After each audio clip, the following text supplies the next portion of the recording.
পহেলগ্ৰামৰ নাৰকীয় হত্যাকাণ্ডৰ পিছতে সন্ত্ৰাসবাদৰ বিৰুদ্ধে থিয় দিছে সকলো। পাকিস্তান মুৰ্দাবাদ, সন্ত্ৰাসবাদ নিপাত যাওক আদি সন্ত্ৰাসবাদ বিৰোধী ধ্বনিৰে শিৱসাগৰত উত্তাল প্ৰতিবাদ উজনি অসম থলুৱা মুছলিম পৰিষদৰ। শিৱসাগৰৰ ঐতিহাসিক ৰংঘৰৰ সন্মুখৰ পৰা সন্ত্ৰাসবাদৰ বিৰুদ্ধে হুংকাৰ উজনি অসম থলুৱা মুছলিম পৰিষদৰ। প্ৰতিবাদী সমদলেৰে পাকিস্তানৰ সৈতে সকলো সম্বন্ধ ছেদ কৰাৰ লগতে পাকিস্তানৰ ভিতৰত সোমাই সন্ত্ৰাসবাদ নিষেধ কৰাৰ দাবী থলুৱা সংগঠনটোৰ।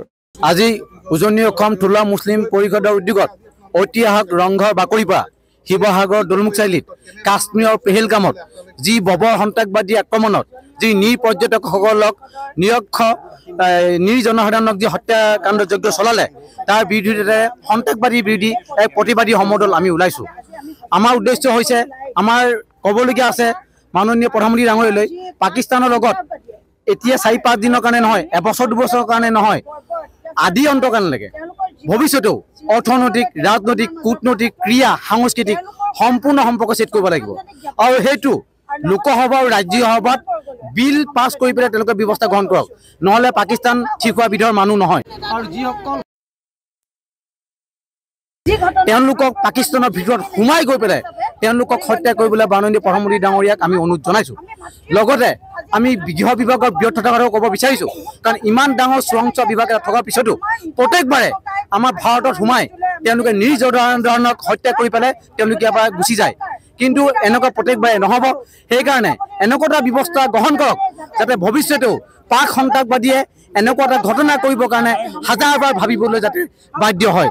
লগতে যিসকল মানুহে আমাৰ ভাৰতবৰ্ষৰ, আমাৰ অসমৰ হাৱা পানী খাই পাকিস্তানৰ সমৰ্থন কৰিছে তেওঁলোকৰ ওপৰত এই গ্ৰেপ্তাৰ কৰি হাত সাবটি বহি থাকিলে নহ'ব।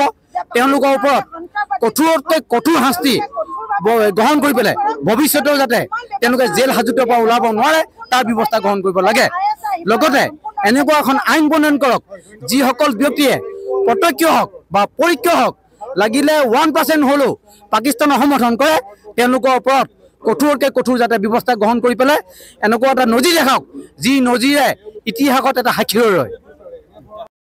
শিৱসাগৰৰ পৰা সৈয়দ মুস্তাকুৰ ৰহমানৰ ৰিপৰ্ট, অসম আদিত্য।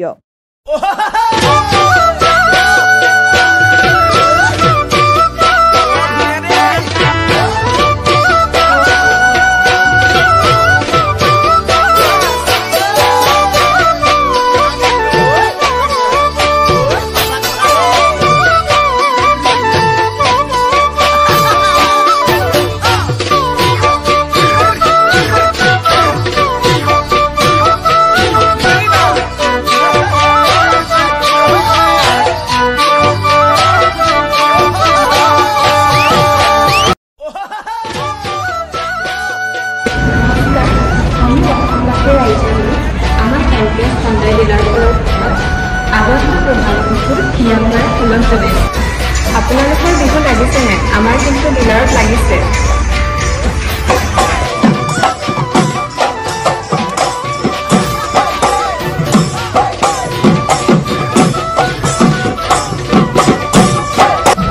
আৰু ডিছকাউণ্টসমূহ মই কৈ আছোঁ, ভেনু 70,000 ডিছকাউণ্ট চলি আছে আৰু I-20 65,000 ডিছকাউণ্ট চলি আছে আৰু I-10 হায়েষ্ট ডিছকাউণ্ট